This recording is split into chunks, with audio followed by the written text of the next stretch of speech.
రెండోది మనం చూస్తున్నట్లయితే చూడండి, మొదటి కొరింథీ రాసిన పత్రిక రెండోది ఏమిటి అశాశ్వతమైనది అంటే, మొదటి కొరింథీ రాసిన పత్రిక 7వ అధ్యాయము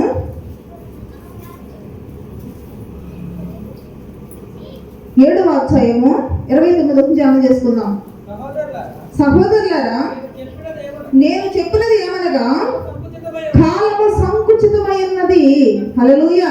కాలము, ఈ కాలము లేక మనం నివసించేటువంటి ఈ ప్రపంచము, ఈ భూమి ఆకాశం అంతా కూడా ఎలా ఉందంట, అది కూడా గతించిపోయేదే. కాబట్టి కాలం ఎలా ఉందంట, సంకుచితము. సంకుచితం ప్రియులారా అంటే ముందుగా ఎలా కనిపిస్తుంది అంటే వెడల్పుగా కనిపిస్తుంది, లేకపోతే ఎక్కువగా కనిపిస్తుంది. రాను రాను అది తక్కువైపోతుంది. దీన్ని ఏమంటే సంకుచితం అంటారు. సంకుచితం అని అర్థం చెప్పండి. ముందు చూస్తానికి చాలా కనిపిస్తుంది, తర్వాత పోను ఇరిగైపోతుంది, తక్కువైపోతుంది. కనుక ప్రియులారా, మనం ఈ రోజు మనకు కనిపిస్తున్న కాలము, భూమి ఆకాశము నివసిస్తున్నట్టు ఈ ప్రపంచం అంతా కూడా చూస్తానికి చాలా విశాలంగా కనిపిస్తుంది. కానీ ఏదో ఒక రోజు అది సంకుచితమైపోయే రోజు వస్తుంది. హల్లెలూయా. అది గతించిపోయేటువంటి ధనం రాబోతున్నది. నువ్వు దేనైతే నమ్ముకుని భూమి మీద బ్రతుకుతున్నావో, దేని మీద ఆశపెట్టి బతుకుతున్నావో, ఈ లోకం మనకి ఎంత మాత్రం కూడా శాశ్వతం కాదు. అర్థమవుతున్న ప్రియులారా, అందుకే పౌలు గారు అంటాడు కదా, సహోదరులారా నేను చెప్పినది ఏమనగా, కాలము సంకుచితమై ఉన్నది. చదవండి, కంటించండి. అది 29వ వచనం. గనుక ఇక మీదట భార్యలు కలిగిన వారు భార్యలు లేనట్లును, ఏడ్చువారు ఏడవనట్టును, సంతోషపడువారు సంతోషపడినట్టును, కొనువారు తాము కొన్నది తమది కానట్టును, ఈ లోకం అనుభవించువారు అమితముగా అనుభవించినట్టుగా ఉండవలెను. హల్లెలూయా. ఇవన్నీ మనము చూస్తూ ఉన్నట్టు ప్రియులారా, నువ్వు ఏదైతే భూమి మీద కలిగి ఉన్నావో, లేక ఏ బంధం అయితే కలిగి ఉన్నావో, మరి లేక ఈ లోకంలో ఏ ఆశ్రయితులు కలిగి ఉన్నావో, ఏ ఆశ్రయితులు కలిగి ఉన్నావో, అది ఉన్నా సరే అది కాదు అన్నటువంటి భావంతో మనం బ్రతకాలి. హల్లెలూయా. మనం ఏం చేస్తున్నాం చెప్పండి? మనం ఏం చేస్తున్నామంటే, నా భార్య నాకు సర్వస్వము, నా భర్త నాకు సర్వస్వము, నా పిల్ల నాకు సర్వస్వము, దేవుడితో పనిలేదు, ఇది ఎప్పుడు నేను ఇక్కడే ఉంటాను అన్నటువంటి ఆలోచన కలిగి ఉంటున్నా ప్రియుల.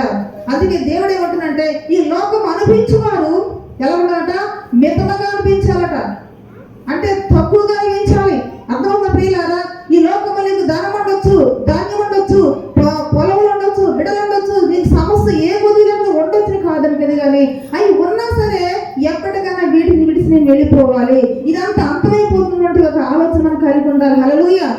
ఒక ధనవంతుడు ఏమని అనుకున్నాడండి, ఏమనుకున్నాడు, ఇదంతా నాదే అనుకున్నాడు, నా ప్రాణం అంతా కూడా ఈ శాస్త్రం అనుకున్నాడు.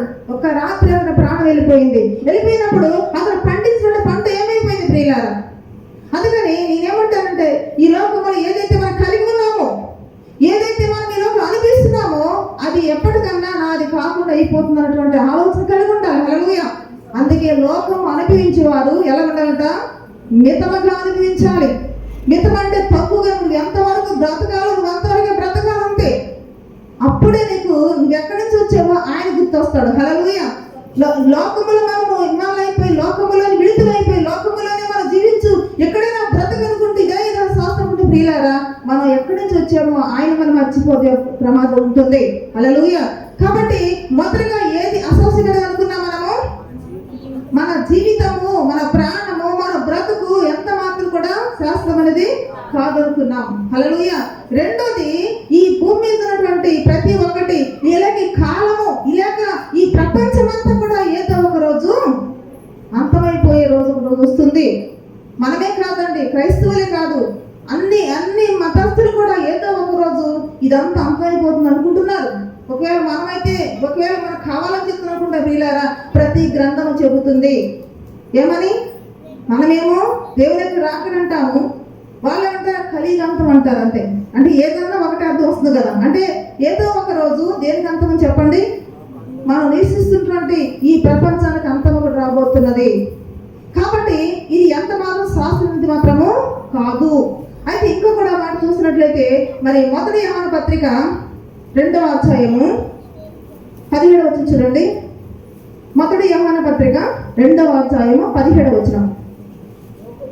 లోకమును దాని ఆశయు గతించిపోవచ్చున్నవి. హల్లెలూయా. ఏమిటంట? లోకములో ఏదైతే ఆశపడుతున్నావో, లోకమును ఏదైతే ఆశపెడుతూ ఉన్నదో అవన్నీ కూడా ఏమైపోతాయంట? గతించిపోతాయి. అంటే అది శాశ్వతమైనదంటే అంత మాత్రం కూడా కాదనే కదా. కాబట్టి మరి గతించిపోతున్నటువంటి లోకంలో మనం బ్రతుకుతున్నప్పుడు గతించినది, శాశ్వతమైనది, నిత్యము ఉండేటువంటి దాని మీద మనం దృష్టి పెట్టుకుని ఉండాలని వాక్యం చెబుతున్నది. హల్లెలూయా. అందుకని ప్రియులారా, రెండోది ఏం నేర్చుకుంటున్నాం మనము? ఏది అశాశ్వతమైనదంట, ఏది గతించేదంట? చెప్పండి ప్రియులారా. లోకం ఒక మాటతో చెప్పాలంటే లోక ఆశలన్నీ కూడా గతించిపోయే రోజు ఒక రోజు రాబోతున్నది. హల్లెలూయా. అది ఇంకొక మాట కూడా పేతురు ఏం రాస్తున్నాడంటే 2 పేతురు పత్రికలో కూడా చూడండి. 2 పేతురు పత్రిక 3వ అధ్యాయము 10వ చదువుకుందాం. అయితే ప్రభువు దినము దొంగ వచ్చినట్లు వచ్చును, ఆ దినమున ఆకాశములు మహావేంద్రముతోను గతించిపోవును, పంచభూతములు మిక్కటమైన వేండ్రలతో లయమైపోవును, భూమియు దాని మీద ఉన్న వృక్షములు కాలిపోవును. ఇవన్నీ అట్లు లయమైపోవును కనుక ఆకాశము రగులుకొని లయమైపోయినట్టు, పంచభూతములు మహావేంద్రములతోను కరిగిపోయినట్టు దేవుని దినము రాకడ కొరకు కనిపెట్టుచు. హల్లెలూయా. ప్రియుల వాక్యం చెప్తుంటే మనము ఇక్కడ ముందు చూసాము, లోకము దాని ఆశ గతించిపోతుందంట. ఇక్కడ మనం చూస్తున్నాం ప్రియులారా, పంచభూతములు మిక్కటమైన వేండ్రములతో ఏమైపోతున్న సృష్టి లయమైపోతుందన్న విషయాన్ని గమనిస్తున్నాము. అంటే ఏదో ఒక రోజు మనం దేని మీద ఆశ పెట్టుకుని ఉన్నామో, ఈ లోకములో ఉన్నటువంటి మనము దేనైతే ఈ లోకములో జీవించు దేవుడే లేడనటువంటి ఆలోచన కలుగుతున్నాం ప్రియులారా. ఇదిగో నువ్వు మనం నివసించేటువంటి ప్రపంచం ఏదో ఒక రోజు ఏమైపోతుందంట? లయమైపోతుంది. అంటే ఇది ఎంత మాత్రం కూడా ఏమి కాదని చెప్పండి, శాశ్వతం కాదన్న విషయాన్ని మనం బైబిల్ చెప్తూ ఉన్నది. హల్లెలూయా. కాబట్టి ఈ అశాశ్వతమైనటువంటి లోకములో ఉన్న మనం ప్రియులారా మరి దేవుని కొరకు కనిపెట్టి మనం ఉండాలని వాక్యం తెలియజేస్తుంది. హల్లెలూయా. కాబట్టి ఇప్పుడు చెప్పండి, ఏది అశాశ్వతమైనది చెప్పండి మీరు? 2 విషయం ధ్యానం చేసుకున్నాం. 2 విషయాలు. ఒకటి, నీ జీవితము అశాశ్వతమైనది. నీ జీవము ఏ పండుగ అంటున్నాడు? దాన్ని ఏమని పోల్చారంటే ప్రియులారా, ఒక ఆవిరితో పోల్చున్నాడు. తర్వాత మరి ఒక పచ్చని గడితో పోల్చున్నాడు. నీ జీవితం, నా జీవితం ఏదో ఒక రోజు అంతమైపోయే రోజు రాబోతున్నది. హల్లెలూయా. కాబట్టి రెండోది ఏమనుకున్నా మనము? అశాశ్వతం ఏంటంట? మనం నివసిస్తున్న లోకము దాని ఆశలు కూడా ఏమైపోతాయట? గతించిపోతాయి. కాబట్టి నా ప్రియ సహోదరి